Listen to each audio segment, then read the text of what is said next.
त्यावेळी अंगावर शहारे आले होते माझ्या, कारण की म्हणजे असं वाटलं की हा बस याच्यासाठी केला होता अट्टहास, शेवटचा दिवस गोड व्हावा, म्हणजे त्यापुढे काही नको असं त्यावेळी मला वाटलं होतं. आणि म्हणजे तसंच सेम फिलिंग या दिवशी पण मला झालं होतं, कारण की खूप मेमोरेबल दिवस होता हा माझ्या आयुष्यातला. मग हा फोटो फाडलेला मी आमच्या दोघांचा, हे बघा असाच दिसत असेल, परत चिकटवला यांनी.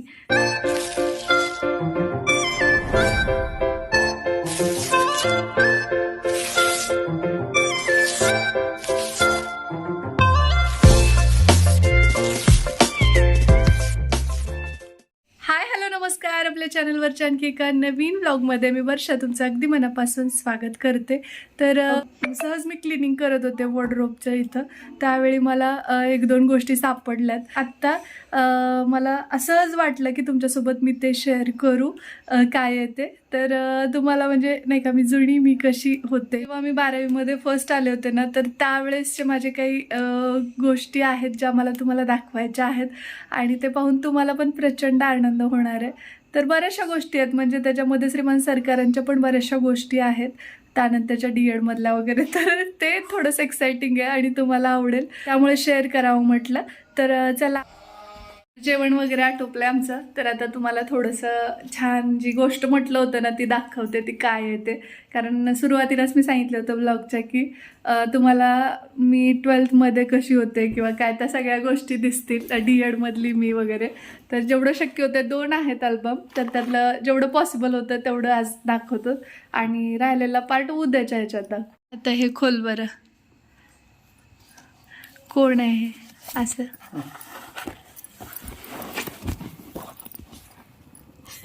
ही कॉलेजची तुझ्या ही प्रिन्सिपल सर आहेत, मुंबरे सर, ही रोयले सर. हा बरोबर, तुझ्या लक्षात आहे. लक्षात आहे. आणि हा कोण आहे मुलगा? हा मुलगा कोण आहे? ही होय श्री, ही आपला सुरेश. श्री तोंडात बसलाय तुझ्या. आणि ही शिवाजी नाडे. हा, शिवाजीराव नाडे. महर्षी आहेत ते मेन, म्हणजे त्यांच्या नावाच्या पुढे महर्षी पदवी आहे. आणि हे आता हयात नाहीयेत, पण त्यांच्या हस्ते भैयाला 12वीमध्ये तो त्याच्या कॉमर्समधनं फर्स्ट आला होता तेव्हाचा हा फोटो आहे. आणि जेव्हा मी माझ्या तिन्ही शाखेमधनं फर्स्ट आले होते तेव्हाचा हा फोटो आहे, कारण की हेच सर मी 10वीला असताना फेल झाले होते ना, तर त्यावेळी हेच सर होते जे मला मोटिवेट केलेले की तुझ्यात क्वालिटी आहे, तू कर, तू पास होणार माहिती. आणि मला त्यांनी पुस्तक दिलेलं, हे लातूर पॅटर्नचे जनक. म्हणजे ऑफिसमध्ये रिझल्ट लागला त्या दिवशीचा हा सत्कार सोहळा ऑफिसमध्ये झालेला आहे. त्यानंतर खूप सारे आहेत, आता दाखवतात.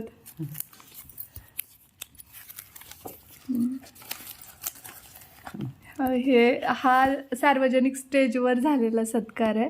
हे 26 जानेवारी. हा 26 जानेवारीच्या वेळेस. आणि हा लातूरमध्ये घेतलेला ड्रेस मटेरियल होतं ऍक्च्युली. माझ्याकडे म्हणजे एवढं प्रॉपर ड्रेस पण नव्हते त्यावेळी. हे बघा, असं फ्लॅश बंद केलंच बरं दिसायला जरा. आणि हे स्वातंत्र्य सैनिक आहेत. जानेवारीला ना स्वातंत्र्य सैनिकाच्या हस्ते पुरस्कार दिला होता मला त्यावेळी. आणि इथं हा पेढा भरवताना प्रिन्सिपल सर. आणि इथं माझे वडील आहेत हे. आणि हा यांचा फोटो मध्येच आलाय कुठून तरी, असा पासपोर्ट साईजचा आहे हे बप्पा. आणि यावेळी माझ्या कानाचं ऑपरेशन झालेलं होतं. इथं छत्रपती शिवाजी महाराजांची फ्रेम देऊन सत्कार झाला होता माझा. हा पण 12वीतलाच फोटो आहे. खूप म्हणजे विशेष वाटतं मला, मी कशी दिसत होते त्यावेळी, किती वेगळी दिसत होते ना. आणि इथं हे माझे वडील, तर त्यांचा सत्कार केला होता. मुलगी म्हणून केलेला सत्कार. हा आमच्या शाळेतला शिक्षक वृंद. आणि खूप प्राऊड फील होत होतं मला ज्यावेळी बप्पांचा सत्कार झालेला. म्हणजे मी बप्पा म्हणते माझ्या वडिलांना, हे बघा. आणि खूप भारी होतं ते फिलिंग, कारण की म्हणजे माझं स्वप्न होतं, मला खूप हिनवलेलं होतं. माझ्या स्टोरीमध्ये मी सांगितलेलं आहे की नातेवाईक वगैरे खूप नावं ठेवले होते त्यावेळी, आणि माझी इच्छा होती की एकदा तरी बाप्पांचा सत्कार माझ्यासाठी व्हावा, माझ्या कारणाने व्हावा, की ही यांची मुलगी आहे आणि यासाठी त्यांना सन्मानित करण्यात यावं असं मला खूप वाटायचं. आणि त्यावेळी बाप्पांचा सत्कार झाला ना 12वीमध्ये, ज्यावेळी मला 92% मार्क्स पडले होते.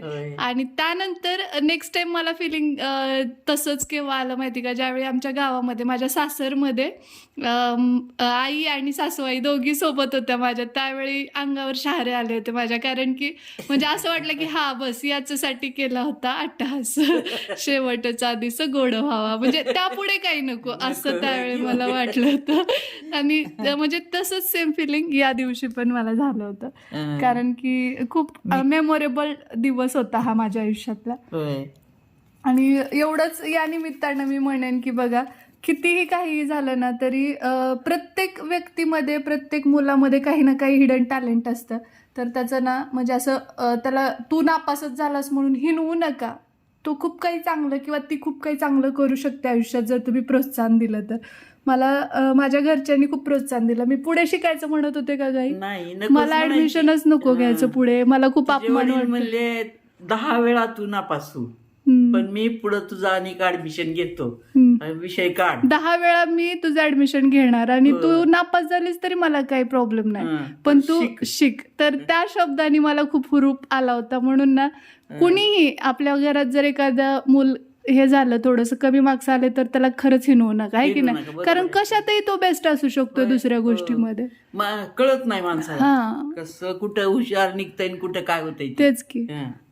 तर हा बघा, हा एक फोटो, त्याच्यामध्ये म्हणजे हे जे आहेत ना आर्ट्स, कॉमर्स, सायन्स पहिले दुसरे तिसरे, म्हणजे पहिले दुसरे असं आहे. म्हणजे कॉमर्समधले, सायन्समधूनच हे सेकंड आणि आर्ट्समधून सेकंड, आणि मी तर हे आमचे सगळा स्टाफ आहे. आणि आता याच्यातले बरेचसे जण रिटायर झालेले आहेत. इकडे बघा, आणि कशी दिसत होते मी, मलाच आश्चर्य वाटतंय खरं. आणि हा फोटो, आणि या इथे दिसत असेल तुम्हाला महात्मा बसवेश्वर महाविद्यालय लातूर. तर इथं श्रीमान सरकार कुठे शोधा आता. हे बघा इथं आहेत हे. आणि याच्यातले 1-2 जण म्हणजे हे सर हे DEDला आमच्यासोबत होते शासकीय कॉलेजला. आणि हा तिथला शिक्षक वृंद, आणि ह्या गुणवंत मुली आणि हे गुणवंत मुलं. म्हणजे यांना त्यावेळी 86% होते श्रीमान सरकारांना. आणि म्हणजे सगळे टॉपर जे होते ना कॉलेजचे, 3 शाखेतले, तर त्यांचा इथं त्यांनी सत्कार केलेला होता. आणि आम्ही दोघं पण एवढ्या छान बॅकग्राऊंडचे आहोत, परंतु म्हणतात ना आयुष्यात खूप सारे चढ उतार येतात, आणि त्यामुळे मग सडनली खूप वेगळा टर्न घेतला DEDमध्ये आमच्या आयुष्याने. DED झाल्यानंतर विशेषतः आंतरवासिता वगैरे संपल्यानंतर, आणि मग खऱ्या अर्थाने आयुष्य उमगायला लागलं आणि समजायला लागलं की कसं असतं, किती चढ असतात, किती उतार असतात. हे बघा, हे तुमचे दादा. तर हा फोटो, हे शिलवंत सर म्हणून आहेत. तर म्हणजे खूप जुने, जेव्हा जनता विद्या मंदिर शाळेची स्थापना झाली होती त्यावेळेसचे ते शिक्षक आहेत. आणि त्यांना मान्यवर म्हणून बोलवलेलं होतं, आणि त्यांच्या हस्ते पण मला पुरस्कार, म्हणजे खूप सारे होते. कसं असतं तिथं अनाऊन्स करतात बरेचसे पुरस्कार, म्हणजे कुणी आपापल्या याच्यानुसार. मला सगळ्यात मोठी, मला 12वीमध्ये 10,000चं पारितोषिक दिलं होतं मुंबरे सरांनी. आणि ते मी काय केलं ते सांग ना, मी काय केलं ते.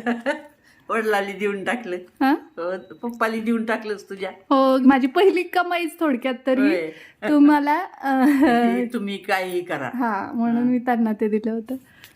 तर इथं दिसत असेल, मी फ्लॅश बंद करते. हां, तर इथं हे सगळे पालक वगैरे बोलवलेले होते विद्यार्थ्यांचे, आणि असं हे जनता शाळेतलंच आहे सगळं, म्हणजे ऑफिस आहे. त्यानंतर आता हा भैया म्हणजे आता जे त्याचे विद्यार्थी बघतील ना तेव्हा ते चौधरी सर तुमचा लहानपणीचा फोटो पाहिला. मी त्याला ओवाळलेली, मला कट केलंय भावड्यानी. त्यानंतर हा फोटो ट्रिपचा आहे. मी रामलिंगला गेले होते आणि ह्या सगळ्या माझ्या डीएड मधल्या मैत्रिणी आहेत. रामलिंगला आम्ही गेलेलो त्यावेळेसचा. आणि हा सुद्धा म्हणजे आम्ही घरी येऊन डबे घेऊन गेलेलो होतो त्यावेळेसचा हा फोटो आहे. तिथं वनभोजन केलेलं आम्ही, तर पाहू शकताय. या सगळ्या जणी जर आता पाहत असतील तर म्हणतील की अगं कशा दिसत होतो आपण आणि आता कसं. हा बघा इथं हा माझा भैया आणि हा उमेश खोसे, हा सुहास, त्याचे सगळे मित्र. हा हे सर आहेत त्याचे डीएडचे. आणि इथं कसला स्मार्ट दिसतोय बघा. He is my brother. तो डीएड मधला आहे आणि बार्शीला होता तो. जगदाळे मामाच्या कॉलेजला होता. आणि बार्शीने त्याला खूप घडवलं बरं का. तर हा पण भैयाच आहे माझा. दिसणार नाही तेवढं क्लिअर कारण हे त्यावेळेसचे फोटो आहेत. हा पण त्याच्या डीएड मधला, भैयाच्या डीएड मधला हा फोटो आहे. हा भैया. आणि इथं पण हे पाठ वगैरे असायचे ना, पाठमालिका, तर तेव्हाचा त्याचा फोटो आहे हा. आता खूप चेंज झालाय त्याच्यामध्ये, म्हणजे चेंज म्हणजे तसाच आहे, नरतुंगडा खराब, पण केस गळाल्यामुळे वेगळा दिसतोय. हा बघा इथे किती केस आहे. छात्र सेवाकाला असते ना त्यावेळी काही जण म्हणजे छान पर्सेंटेज वाले प्रिन्सिपल बनतात, बाकी टीचर्स बनतात, शाळा सांभाळायची असते. तर त्यावेळेसच हे भैयाचं. आणि हे माझं मी संगीत क्लासला होते तर त्यावेळेसचा फोटो कुठे आहे मी सांगा बरं याच्यामध्ये. हे बघा इथे आहे मी. ही आहे मी. मान पहिल्यापासून लांब आहे माझी. आणि हा ड्रेस कोड होता की मुलींनी रेड साडी आणि मुलांनी व्हाईट कुर्ता वेअर करायचा. आणि आमचं एक म्हणजे काय म्हणतात सामूहिक गीत होतं. आणि हे आमचे देशपांडे सर जे संगीत शिकवायचे तर ते आहेत. म्हणजे डीएडमध्ये मी हे क्लास लावला होता कारण आवाज खूप चांगला आहे असं सगळे म्हणायचे म्हणून. हा इथं भैया हा जॉबला लागल्यानंतरचा भैया आहे. परत मग चालू झालं हेअरफॉल. हे बघा इथं गाणं म्हणताना आम्ही सगळ्याजणी. आणि हे पण ट्रिपला गेलेले त्यावेळेसचा फोटो आहे. म्हणजे कपिलधारा म्हणून आहे तिथला आहे हा फोटो. एका दगडावर बसून काढलेला. इथं धबधबा वगैरे आहे. तर बघा किती खराब होते मी. याच्यात क्लिअर तेवढं दिसत नाही. हां आता दिसतंय थोडंसं. आणि सेंटर पार्टिशन तेव्हापासून आहे माझं. या इथं भैया त्याच्या शाळेला ज्यावेळेस पारितोषिक मिळालं होतं तेव्हाचं. तर मला खूप प्राऊड फील होतं की तो खूप चांगला शिक्षक आहे या गोष्टीचा. त्याच्या लग्नातला हा फोटो. तो ज्याच्यात भैया आमचा मॉडर्न दिसेल तो हा. यानंतर तो कधीच कुठल्याच फोटोमध्ये एवढा स्टायलिश वगैरे नव्हता. हे महाबळेश्वरचा फोटो आणि त्याचा जीवस्य कंठस्य मित्र उमेश खोसे आणि हा माझा भैया सुरेश चौधरी. दोघं पण जिल्हा परिषद शिक्षक आहेत आणि खूप छान काम करतात आपापल्या शाळांवरती. म्हणजे एकदम आदर्श शिक्षक म्हणायला हरकत नाही. आणि पाहू शकताय आता दोघं पण म्हणजे हा जाड झालाय पण भैया आहे तसाच आहे.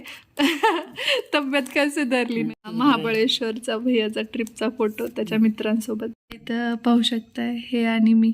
आणि भांडण झालं होतं आमचं तेव्हा हा फोटो फाडलेला मी आमच्या दोघांचा. हे बघा असाच दिसत असेल. परत चिकटवला यांनी तेव्हा म्हणजे कळायचं नाही आणि खूप जास्त राग डोक्यात आणि खूप वेगळं होतं ते आयुष्य. खरं तुम्हाला सगळं माहिती आणि का भांडण व्हायचे ते पण माहिती आहे. सगळी सोंग आणता येतात, पैशाचं येत नाही अगदी त्या पद्धतीने. आणि त्यामुळे मग हे असं मी रागात फाडून टाकला होता आणि बरंच काही झालं होतं. तर तेव्हाचा हा फोटो जोडलाय बरं का. खरी खरी. आणि हे बघा ही मी पुष्पमयीची साडी वेअर केलेली मी. त्यावेळी ती खराब होती आणि पाठमालिकेच्या वेळेसचा माझा फोटो आहे.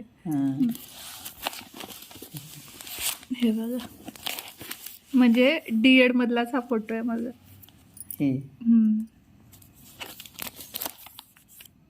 खरं किती त्यावेळी असायचं ना, आता किती चेंज होतोय आयुष्यात. आणि खरं तर आणखी दोन असेच अल्बम आहेत आणि याच्यामध्ये जास्त तर फोटो भैयाचे आणि यांचेच आहेत. मी माझे सिलेक्टिव्ह दाखवले आणि खूप सारे आहेत आणखी फोटोज, तर ते हे आल्यानंतर दाखवते, कारण त्याविषयी दाखवताना आणि बोलताना त्या आठवणी जास्त छान पद्धतीने ते एक्सप्लेन करू शकतील, म्हणून मग मी बाकीचे ठेवले. आणि व्हिडिओ पण मोठा होत होता, तर कसं वाटलं तुम्हाला, मी कशी दिसत होते त्यावेळी सांगा. म्हणजे नाही का, आत्ताची मी आणि तेव्हाची मलाच असं हसायला आलं माझ्याकडे बघून. आणि खूप साधी सिंपल, आणि तुम्ही प्रत्येक व्हिडिओमध्ये प्रत्येक फोटोमध्ये पाहिला असेल तर मधून भांग होता माझा. आत्ता मी डेअरिंग करायला थोडंसं इकडे इकडे, कारण ह्याचं सगळं क्रेडिट जातं आमच्या वहिनींना, कारण की त्यांनी माझ्यात ते धाडस आणलंय की काही नसते म्हणून. कारण त्या पाडायला लागल्या तर मी भैयाला प्रचंड घाबरते, आजही घाबरते, पप्पांपेक्षा सुद्धा भैयाला. कारण त्याला ना असं सरळ भांग आणि साधी वेणी अशा गोष्टी खूप आवडतात. जेव्हा मी केराटिन ट्रीटमेंट घेतली आणि त्याचं मे बी वहिनीने व्हिडिओ पाहिला आणि त्याला सांगितलं असेल कदाचित, मला म्हटलं केसांना काय केलंस का तू? तो तर माझे व्हिडिओ पाहतच नाही, हा भाग दुसराच. पण मला विचारलं त्यांनी की केसांना काय केलंस का तू, तर मला असं झालं की अरे ह्याला कसं माहिती. आणि तुम्हाला वाटेल की नाही म्हणजे एवढं कुठे आणि व्हिडिओ पाहता राहत असेल का भाऊ, पण नाही, आई सांगेल तुम्हाला, माझे वडीलही आणि भाऊही दोघंही पाहत नसतो लई तरी. आणि तेवढं ते म्हणजे नाही त्याला त्या क्षेत्रात, किंवा मी जे काम करते त्याच्यात तितकं जास्त त्याला रसच नाही मुळात. त्यामुळे पण ठीक आहे. तरी पण आता मला त्याने म्हणजे आर्ग्यू करायचं तरी बंद केलंय, थोडं सपोर्टिव्ह झालं. म्हणजे काय म्हणण्यापेक्षा गप्प बसतोय ना, त्या अगोदर कशाला ते व्हिडिओज काढते काय पडलीच की. आता दोघं पण शांत बसतात, भैया पण आणि पप्पा पण, आणि तेवढं काय म्हणजे हे करत नाहीत. पण म्हणजे मी खूप सिम्पल होते, साधी वेणी, साधी असं साडी सुद्धा घालतानाची पद्धत, त्याला ते पूर्ण पॅक असं पिनअप केलेलं आवडायचं, इतकं आवडत नव्हतं खूप. त्यामुळे माझी जी वाढ झाली आहे ना, ती आईला मी कमी घाबरते, पप्पांना त्यातल्या त्यात घाबरतेच, पण सगळ्यात जास्त आदरयुक्त भीती घाबरण्यापेक्षा भीती, आदर जास्त आहे भीतीपेक्षा पण असं आहे. तर त्यामुळे ना भारी होते खरं पण ते दिवस. आणि एक गोष्ट तशीच मनावर कोरलेली आतापर्यंत, म्हणजे का कोणास ठाऊक की आपल्या लहानपणीच्या गोष्टी विसरत नाहीत, त्या तशाच स्मरणात राहतात. आणि स्पेशली जेव्हा त्या इमोशनल असतात, आणि आपण जास्त इमोशनल असलो ना तर त्या गोष्टी आणखी जास्तच आठवतात, आहे की नाही. तशी मी इमोशनल फुल आहे, फुल. एप्रिल फुल नाही, इमोशनल फुल. म्हणजे खरं जास्तीच्या असं मी खूप लवकर इमोशनल होते साध्या गोष्टीला. आई सुद्धा मला म्हणते की थोडं प्रॅक्टिकल व्हायला शिक, जरा तरी बदल केला पाहिजे. तरी मी खूप चेंज केलाय आता, राहणीमानात सुद्धा बदल राहणीमानात केलाच, पण मनात नाही केला. म्हणजे झोपावं, थोडं राहू देवं असं. कोण आहे बड पण? होय, थँक्यू. हा, आमटीत घालायच्या असतात या, खरं? बर, ठीक आहे, आमटीत घालून खातो ना. आजीनं दिल्यात तुझ्या? आजी ना, थँक्यू म्हणून सांगा. हा, फ्रेश ताज्या आहेत. आणून दिलं. रोज शेंगा पुरवायला हे नाही म्हणजे देवाला चिंता. हो ना. हो ना, आणायला जायची वेळ पडू नये म्हणून घरपोच बाजारात जायचं वाचलंच की. होय, आणि त्यांच्या झाडाला लागण केवढी झाल्या ते बरोबर काकी 2 दिवसाला जाणून देतात. 3दा झालं मी आलो तसं आता. त्यामुळेच मला इथली रूम सोडायला नको वाटतं, एवढे सपोर्टिव्ह शेजारी आहेत, कसं सोडावं असं वाटतं. माणसं चांगली आहे ती काय. तसाही खूप मोठा झालेला आहे, तर कसा वाटला तुम्हाला कमेंट बॉक्स मध्ये सांगा. आय होप आवडला असेल, काही जुन्या आठवणी पण निघाल्या त्या निमित्तानं. आणि माझ्या फोटोज ज्या मी तुमच्यासोबत शेअर केल्या, आता दाखवल्या अल्बम मधल्या, तर अजून भरपूर साऱ्या आहेत कॉलेजमधल्या वगैरे, पाठमालिकेच्या वगैरे, तर त्या तुम्हाला पाहायला आवडतील का वगैरे मला सांगा. वगैरे जास्तच झालं जरा. तर त्या तुम्हाला पाहायला आवडतील का मला कमेंट बॉक्स मध्ये सांगा. आणि श्रीने अलार्म लावलेला आहे, तो वाजतोय, तर चला, या नोटवरच आजचा हा व्लॉग मी इथेच थांबवते. भेटते तुम्हाला लवकरच उद्याच्याच नवीन व्लॉग सोबत. तोपर्यंत जय हिंद, जय महाराष्ट्र, जय जिजाऊ, जय शिवराय. आणि श्रीजा असते बाय बाय. पण आता तो बिझी आहे. कशामध्ये माहिती का? इथं पसारा करण्यात बिझी आहे. तुम्हाला जर दाखवलं ना, तुम्ही म्हणाल काय केलंय श्रीने, हे इतका राडा. असा खेळ करतो. होय.